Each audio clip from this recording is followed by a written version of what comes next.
I never imagined a single dinner could expose months of lies, but that evening changed everything. Looking back now, I almost have to laugh at how carefully everything had been planned, just not by the person who thought she would walk away victorious.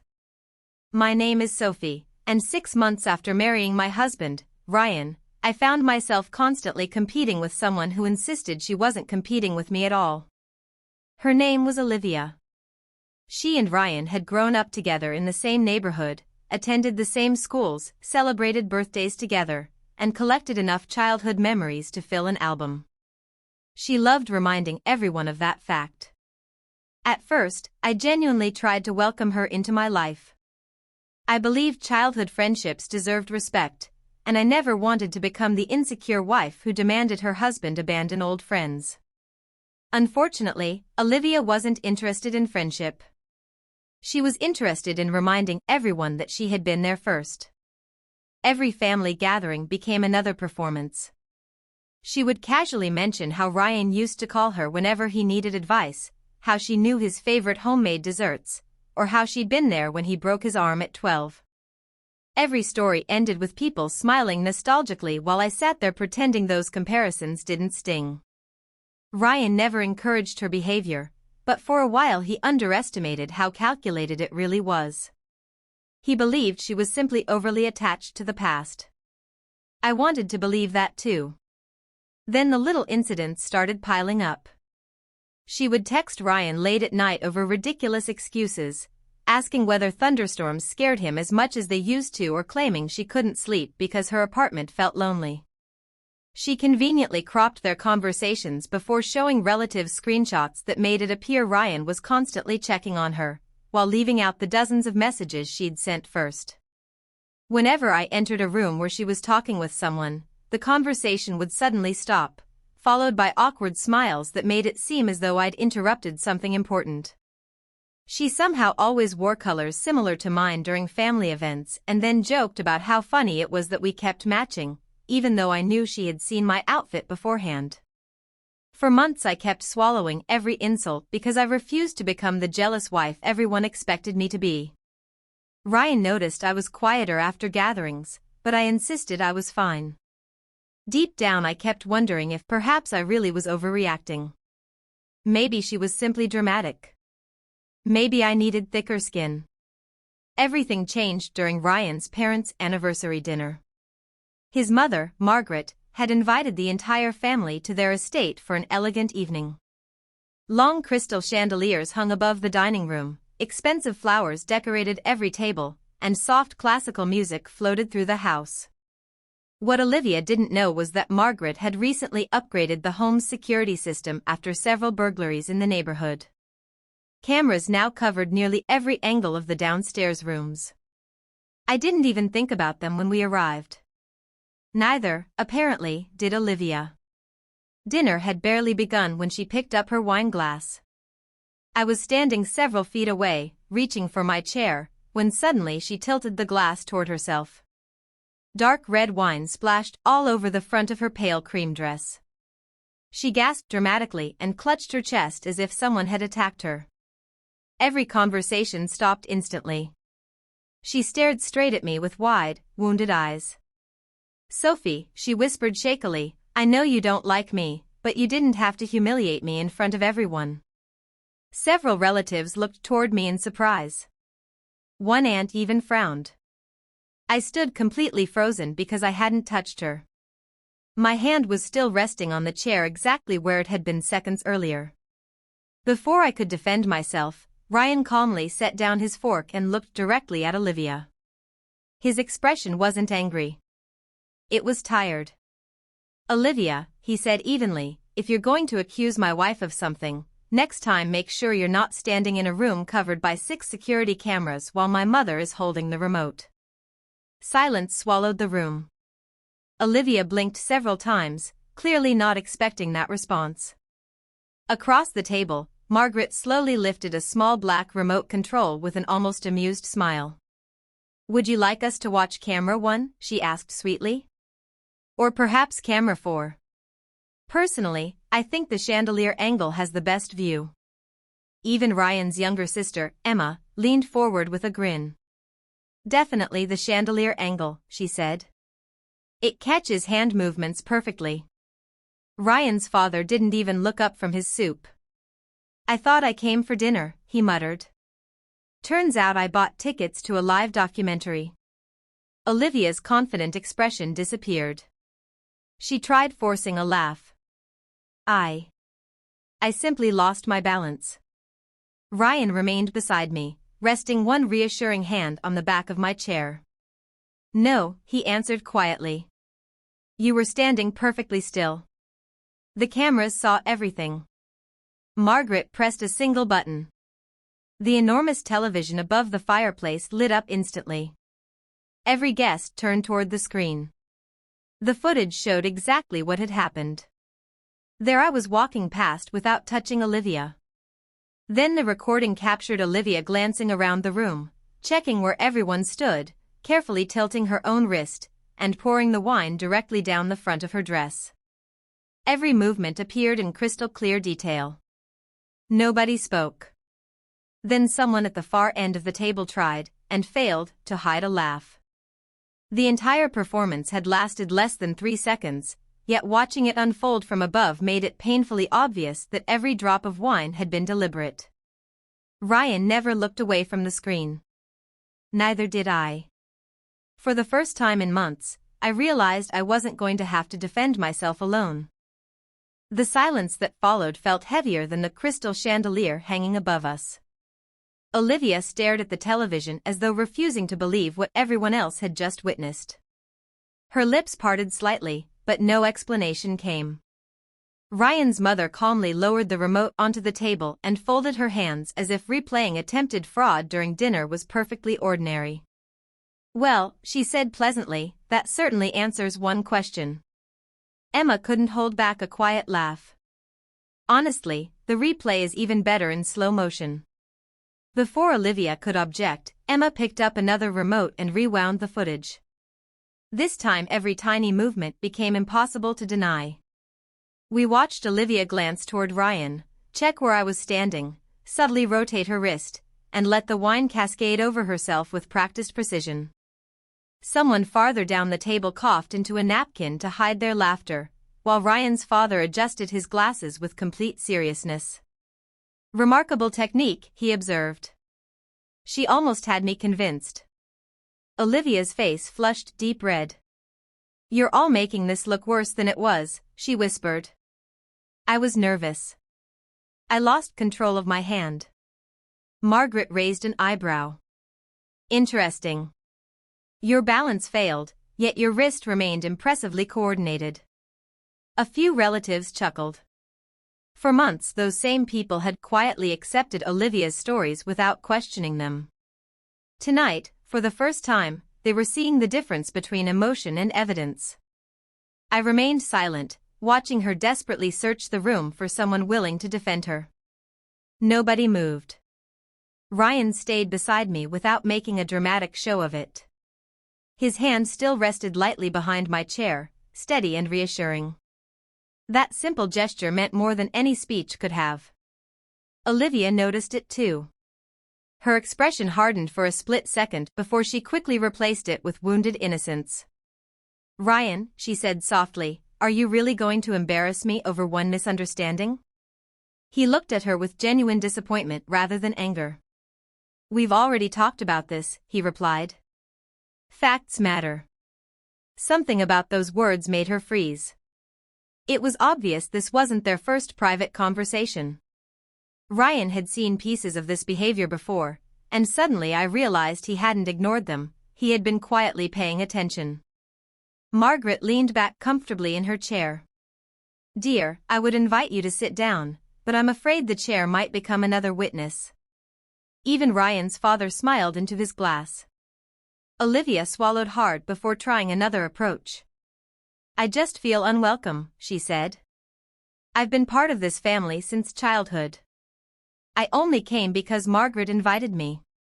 I never wanted to come between anyone. Ryan's eyebrows lifted slightly. Then why did you switch the seating cards? Another silence swept across the dining room. Emma immediately reached for her phone with visible excitement. Perfect timing, she announced. I took pictures while helping Mom decorate. She connected her phone to the television. A photograph of the original seating arrangement appeared on the screen. My name was beside Ryan's exactly as Margaret had planned. Olivia's seat had originally been farther down the table beside Emma and one of Ryan's aunts. Emma swiped to the next image. The second photograph had been taken barely an hour before dinner. My place card had been moved 2 seats away while Olivia's now sat directly beside Ryan. The handwriting on the replaced cards matched hers perfectly. Margaret sighed almost theatrically. Most guests decorate with flowers, she said. You apparently decorate with seating charts. Several cousins laughed openly this time. Olivia forced another nervous smile. I was only helping organize things. It wasn't important. I finally spoke. My voice surprised even me because it sounded calm.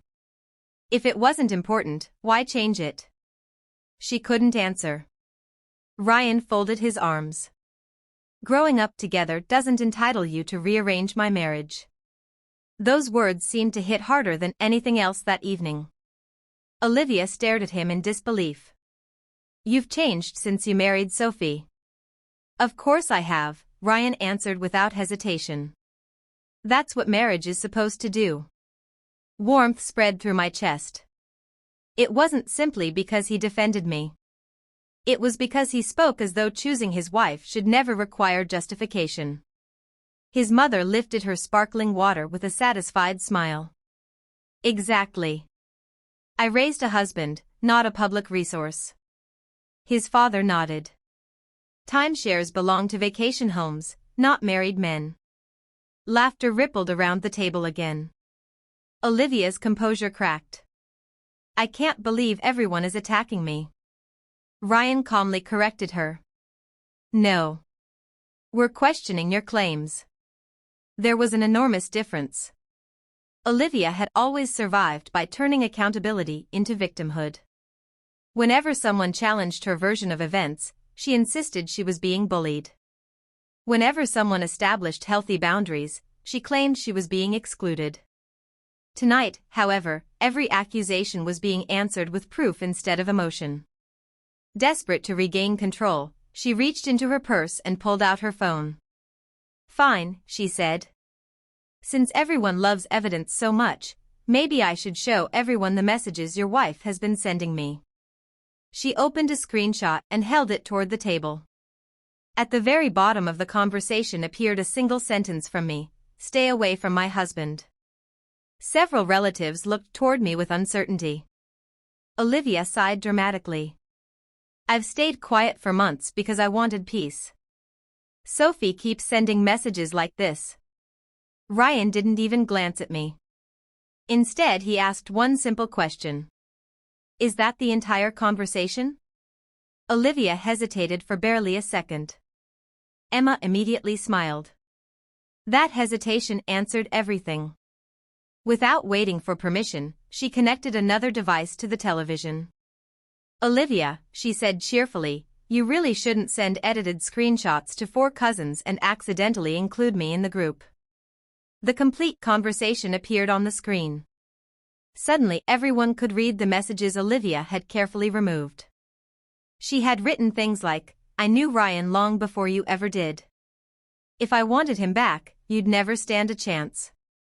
She claimed she understood him better than I ever could because she'd known him as a child. Only after dozens of those comments had I finally replied, stay away from my husband if your goal is to disrespect our marriage. The room became silent once again, but this time nobody looked at me with suspicion. Every pair of eyes turned toward Olivia instead. Her carefully edited story had completely fallen apart, and I could see panic beginning to replace confidence for the very first time. The atmosphere in the dining room had completely changed. Earlier that evening, people had looked at me with uncertainty. Now they were looking at Olivia with the same confusion I had been living with for months. She stared at the television, then at the guests, desperately searching for another way to regain control of the situation. You're twisting everything, she insisted, forcing tears into her voice. I only said those things because I was hurt. Ryan slowly shook his head. No, Olivia. You said those things because you wanted everyone to believe Sophie was the problem. His words landed with quiet certainty. There was no anger, no shouting, only facts. That seemed to frustrate her even more. She took several uneasy steps backward before suddenly placing one hand against her forehead. I think I need some air. Normally, someone would have rushed after her. That had always been part of her routine. She would make a dramatic exit, someone would comfort her, and somehow the attention would shift away from whatever she had done. This time nobody moved. Ryan remained beside me. His parents stayed seated. The relatives simply watched. Olivia reached the doorway leading toward the sitting room before stopping. She clearly expected someone to follow. When nobody did, she slowly turned back toward us. Her eyes looked watery, but there was calculation behind them. Ryan, she whispered, does everything we shared growing up really mean nothing to you? Before he could answer, she unlocked her phone. Last week you even sent me a voice message saying you missed the way things used to be. My heart skipped for a moment. Olivia pressed play. Ryan's voice echoed through the room. Sometimes I miss how things used to be. We were all together back then. She stopped the recording immediately. Several relatives exchanged uncertain glances. Olivia looked at me with carefully rehearsed sympathy. I never wanted Sophie to hear that, she murmured. I knew she'd misunderstand. Ryan stared at her for several long seconds. Then, unexpectedly, he laughed. It wasn't mocking or cruel. It was simply exhausted disbelief. You're editing audio now, he asked quietly. Emma burst into a grin. Perfect. I actually have the original recording. She connected another file to the television. A video appeared showing Ryan speaking at a charity reunion attended by dozens of old family friends. He stood in front of a microphone, smiling warmly. The clip continued beyond the part Olivia had played. Sometimes I miss how things used to be. We were all together back then. Life felt simpler. But people grow up, they build new lives, and the best friends are the ones who respect those new chapters.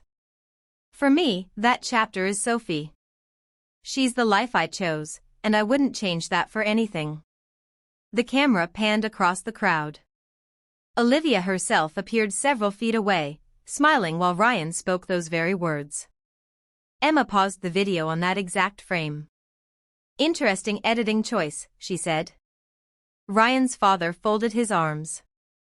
If every woman standing in that crowd believed Ryan was talking about her personally, we'd need a stadium instead of a dining room. Laughter spread around the table again. Olivia looked completely cornered now. I wasn't trying to manipulate anyone, she whispered. I looked directly at her for the first time all evening. No, I answered calmly. You wanted me to question my own marriage. She didn't respond. Instead, she suddenly swayed toward Ryan with surprising speed, reaching out dramatically as though she were about to collapse into his arms.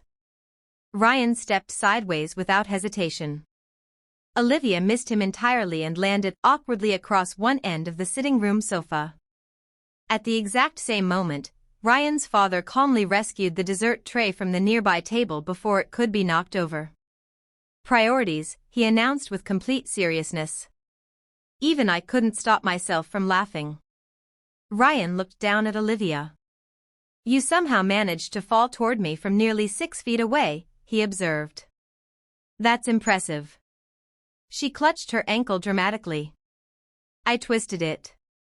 I tilted my head. Do you need a doctor or an audience? For a brief second, genuine irritation flashed across her face before she replaced it with another helpless expression. Margaret quietly picked up the remote again. Let's see what actually happened. Another camera angle appeared on the television. It showed Olivia glancing toward Ryan, checking where I was standing, adjusting her position, then launching herself directly toward him before he calmly stepped aside. Her theatrical fall looked almost rehearsed. Emma folded her arms. She prepares emergencies the way some people prepare speeches. Olivia jumped to her feet, completely forgetting her supposedly injured ankle. This is insane. You all planned this. Ryan answered without raising his voice. No. You planned it. We simply documented it.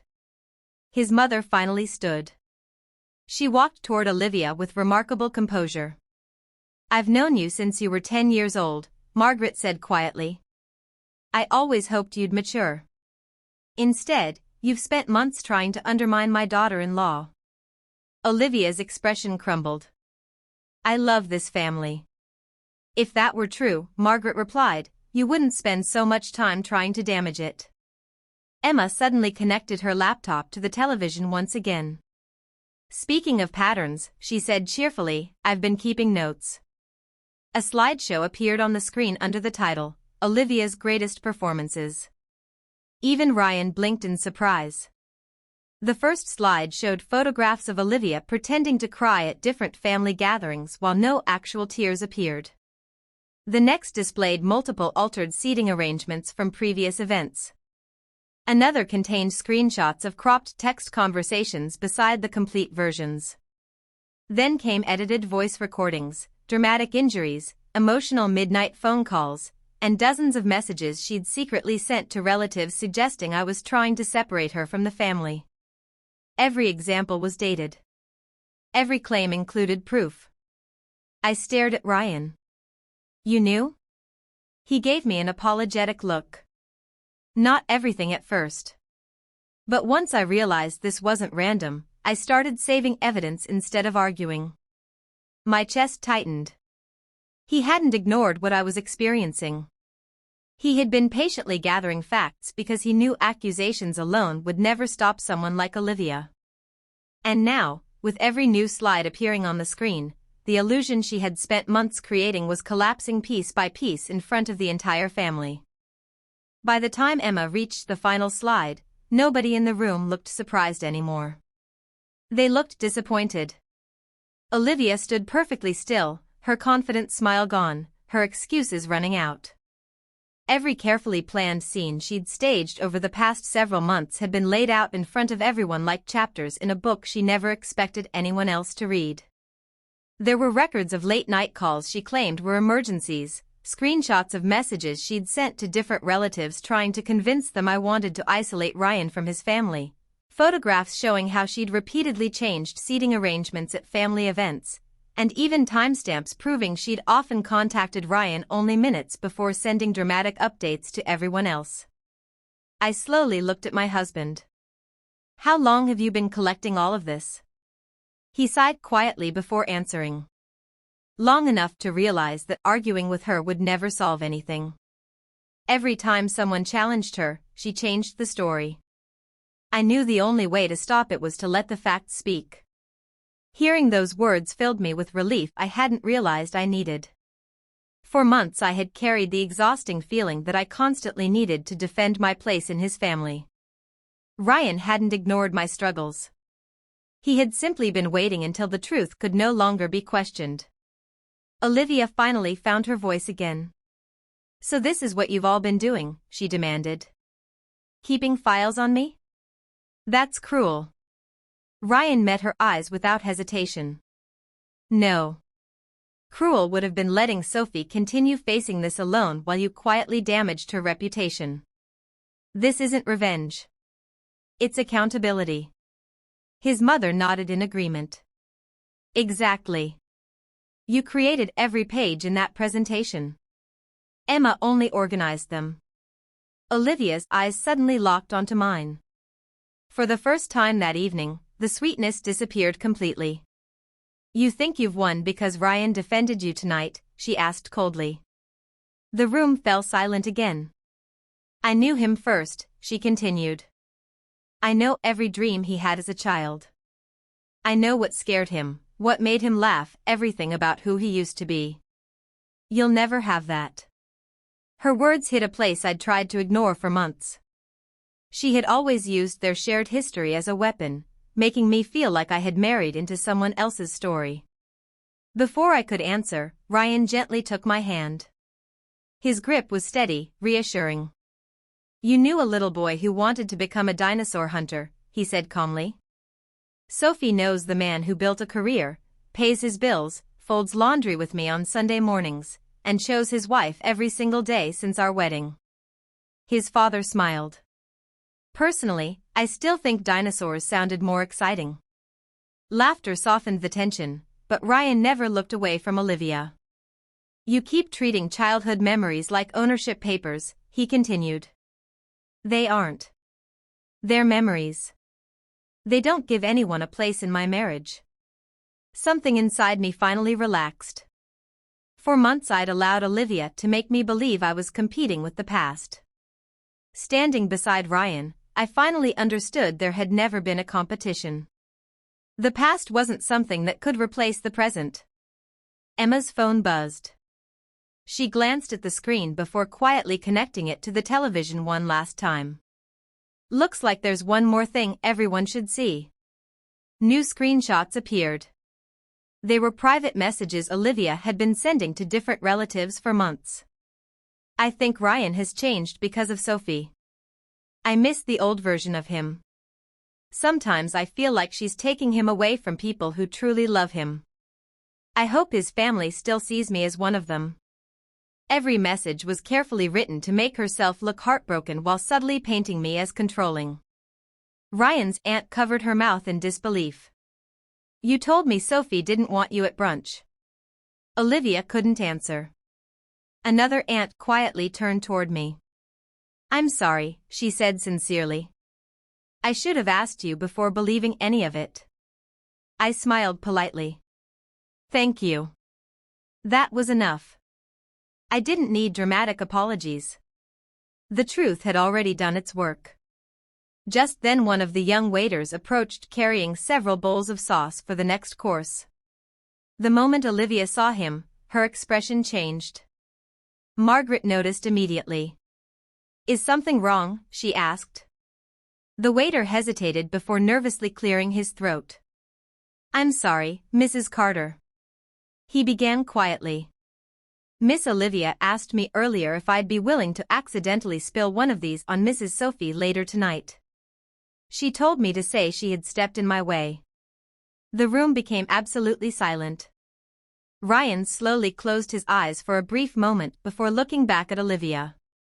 "Seriously?" She looked horrified that he'd spoken up. "It was only supposed to be a harmless joke." I glanced at the bowl of tomato sauce sitting on the tray. A joke that somehow always ends with me looking guilty. Margaret's expression turned icy. "In this family," she said firmly, "we season food, not evidence." The waiter apologized repeatedly before leaving, clearly embarrassed. Olivia reached for her phone, perhaps hoping to contact someone outside the room, but Emma laughed softly. Too late. She projected Olivia's phone screen onto the television through the family sharing system. Olivia had already begun typing a message to the extended family group claiming she'd been humiliated simply for caring too much. She hadn't sent it yet, but everyone could read it. Ryan shook his head. "Still trying to rewrite tonight before it even ends." His mother calmly opened the family group chat on her own phone and typed a single message.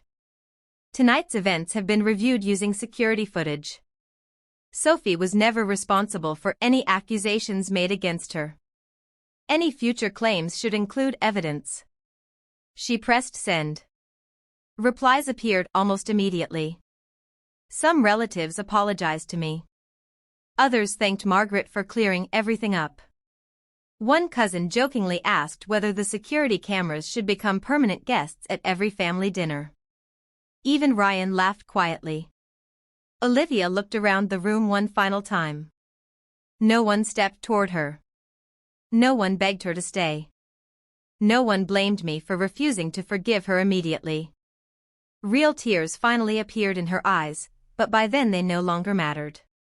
She picked up her purse and walked toward the front door without another word. This time, nobody followed. The door closed behind her, and the house felt strangely peaceful. Ryan turned toward me. "I'm sorry it took this long," he said softly. I shook my head. "You believed me. That's what matters." He smiled, kissed my forehead, and squeezed my hand. "From now on," he whispered, "no one will ever make you feel like you have to earn your place beside me again." A week later we attended another family dinner. My place card sat beside Ryan's exactly where it belonged. Nobody moved it. Nobody questioned it. The evening was filled with genuine conversations instead of hidden competitions. His mother smiled as she handed me dessert. "Your family," she said simply. "You always were." Looking around the table, I realized something Olivia had never understood. Knowing someone's past doesn't entitle you to their future. Childhood memories aren't promises. Loyalty is a choice made in the present. Ryan had made that choice every single day, and in the end, the truth didn't destroy our marriage, it strengthened it. Olivia thought she could win by clinging to old memories and carefully crafted lies. Instead, she lost because she underestimated something far more powerful than manipulation: honesty supported by undeniable proof.